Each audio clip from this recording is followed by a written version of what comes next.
Bismillahirrahmanirrahim. Assalamualaikum warahmatullahi wabarakatuh.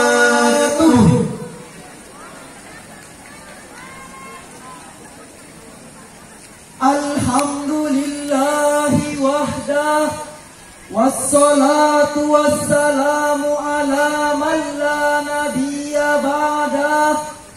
Allahumma salli wa sallam ala sayyidina Muhammad wa ala alihi wa sahbihi wa mawalah.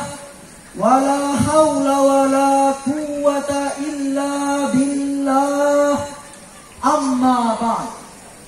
Dewan Hakim yang arif dan bijaksana, hadirin sebangsa dan setanah air yang kami banggakan.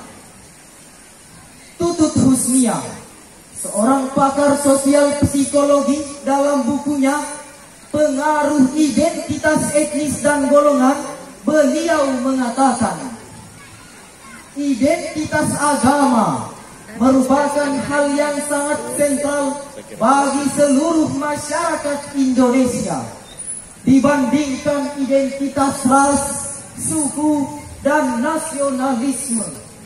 Karena identitas agama menjadi identitas utama sebagai warga negara Indonesia. Di satu sisi, hadirin, kita patut berbangga identitas agama menjadi identitas utama sebagai warga negara Indonesia.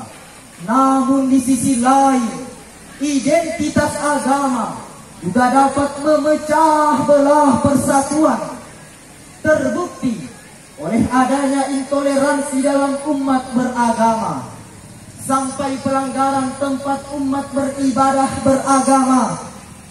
Masih ingatkah kita, hadirin, peristiwa pembakaran masjid di Tolikara, Papua, pembubaran jemaah gereja yang saat sedang beribadah di rumah, pembacokan imam masjid saat sedang sholat berjamaah, vandalisme yang terjadi di musola, bahkan konflik antar agama yang membuat negeri ini terpecah belah.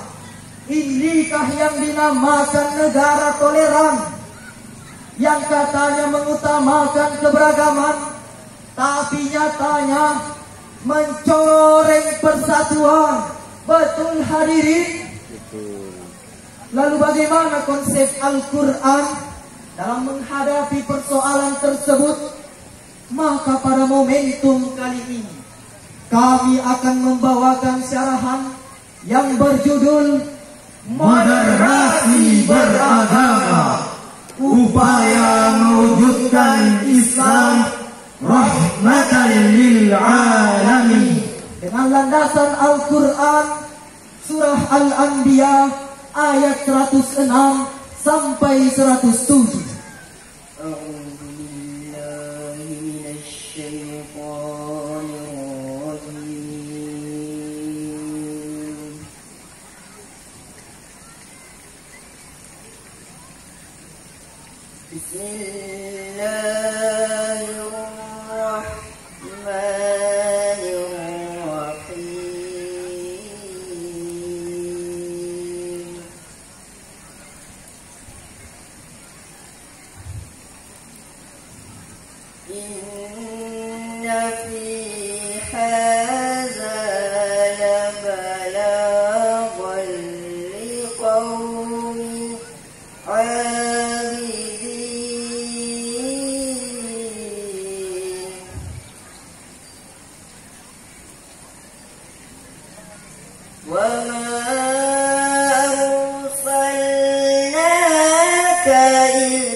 Hamba berlindung kepada Allah dari usikan syaitan yang tertutup dengan menyebut asma Allah yang Maha Pengasih, yang Maha Penyayang. Sungguh apa yang disebutkan dalam Al-Quran ini benar-benar menjadi petunjuk yang lengkap bagi orang-orang yang menyembah Allah. Dan kami tidak mengutus engkau ya Muhammad melainkan untuk menjadi rahmat bagi seluruh alam. Wan Hakim yang mulia, hadirin sebangsa dan setanah air yang berbahagia, Syekh Abul Fida Ismail Ibnu Katsir dalam tafsir Ibnu Katsir jilid 5 halaman 338 beliau menjelaskan, Yahbarut ta'ala anna Allah ja'ala Muhammadan rahmatan lil alamin ay arsalahu rahmatan lahum kulluhum, bahwa Nabi Muhammad diturunkan oleh Allah bukan semata-mata untuk membinasakan orang yang tidak beriman, melainkan untuk menciptakan perdamaian dan menjadikan rahmat bagi seluruh umat. Hal ini sejalan dengan Al-Quran surah Al-Baqarah ayat 143. Allah menyebutkan satu terminologi yang berkaitan dengan moderasi beragama, yakni kalimat ummatan wasatan. Jalan watan, jalan watan, jalan watan, hubbul watan minal iman, wala takum minal firman, inhadu ahlal watan. Jalan watan, jalan watan, jalan watan, hubbul watan minal iman, wala takum minal firman, inhadu ahlal watan. Profesor Dr. Quraisy Shihab menjelaskan bahwa kata wasaton dalam ayat ini bermula pada sesuatu yang baik sesuai objeknya, sesuatu yang baik di antara kedua kutub ekstrim yang berbeda. Dari akar kata inilah kemudian kata wasaton berkembang arti menjadi adil dan seimbang. Allah juga mempertegas posisi umat Islam sebagai umat yang moderat, atau yang dikenal dengan istilah ummatan wasaton, umat yang berada di tengah, tidak menjunjung dalam rohani dan tidak hanyut dalam materi, tapi memadukan aspek rohani dan jasmani sehingga terjadilah Islam rahmatan lil alamin. Namun sayang beribu sayang, fenomena yang muncul sepanjang peradaban dan terus berulang adalah keadilan pemimpin dan aliran radikal yang sering menjurus pada tindakan aksi saling golok, saling tabok, saling tonjok, bahkan saling bacok.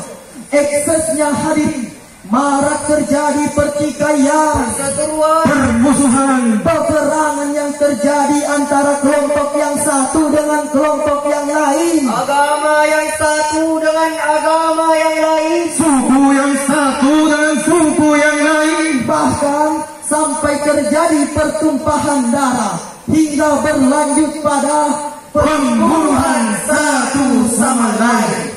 Timbul pertanyaan, mengapa Islam yang penuh dengan nilai kenyamanan justru lekat dengan label teroris dan ekstremis? Jawabannya adalah karena sebagian umat muslim ada yang berlebih-lebihan, atau dalam istilah agama disebut gulu, yakni berlebih-lebihan dalam beragama.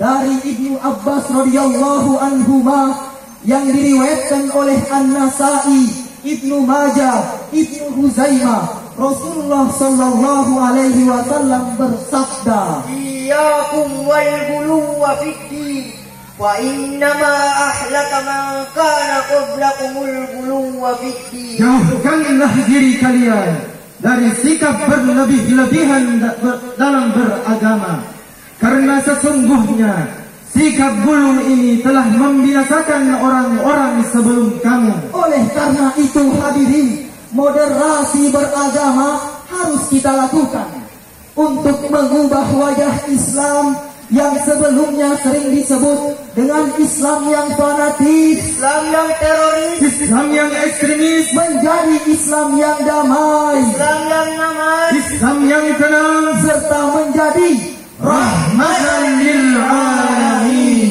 Amin, amin, amin ya rabbal alamin.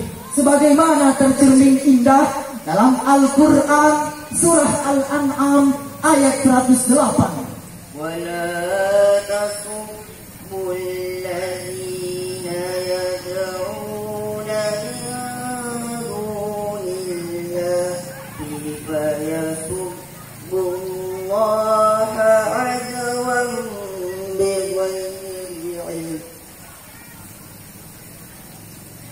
كذلك زينا لكل أمة عملهم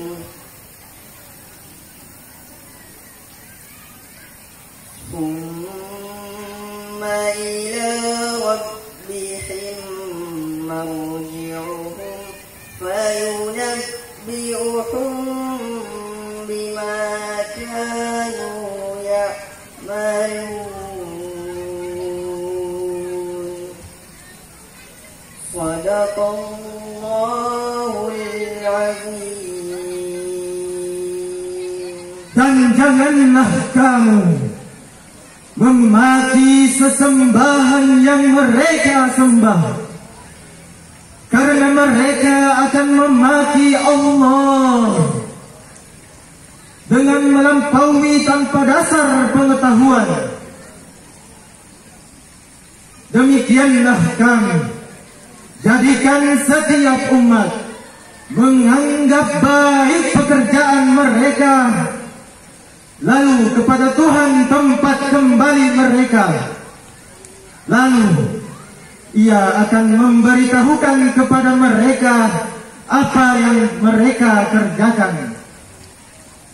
Maha benar Allah yang maha agung dengan segala firman-Nya. Dewan Hakim yang mulia, hadirin sebangsa dan setanah air yang berbahagia, Imam Ali As-Sobuni dalam kitab Sofatut Tafasir jilid 1 halaman 410 beliau menjelaskan, Ai la tasubbu alihatal musyrikina wa astamahum, janganlah kalian menghina berhala orang-orang kafir.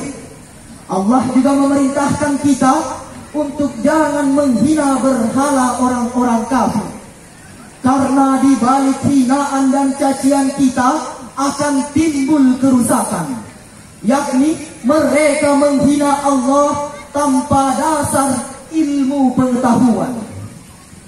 Dewan Hakim yang arif dan bijaksana, oleh karena itu hal yang harus kita lakukan adalah saling menghargai, saling menghormati, bahkan saling mencintai. Islam mempersilahkan umat Kristiani untuk sampai pada tingkatan Isa Al-Masih. Islam mempersilahkan umat Hindu untuk mengamalkan ajaran Veda, Pendava atau resi adatnya. Islam juga mempersilahkan umat Buddha untuk menjalankan ajaran Dharma Siddhartha Gautama. Demikian pula Islam mempersilahkan umat Konghucu untuk sampai pada tingkatan Liksu, Sensu dan Sensuennya. Bagimu agamamu dan bagiku agamamu. Dengan demikian hadirin, syarahan ini dapatlah kita ambil kesimpulan bahwa keberagaman merupakan sunnatullah yang Allah tetapkan kepada kita.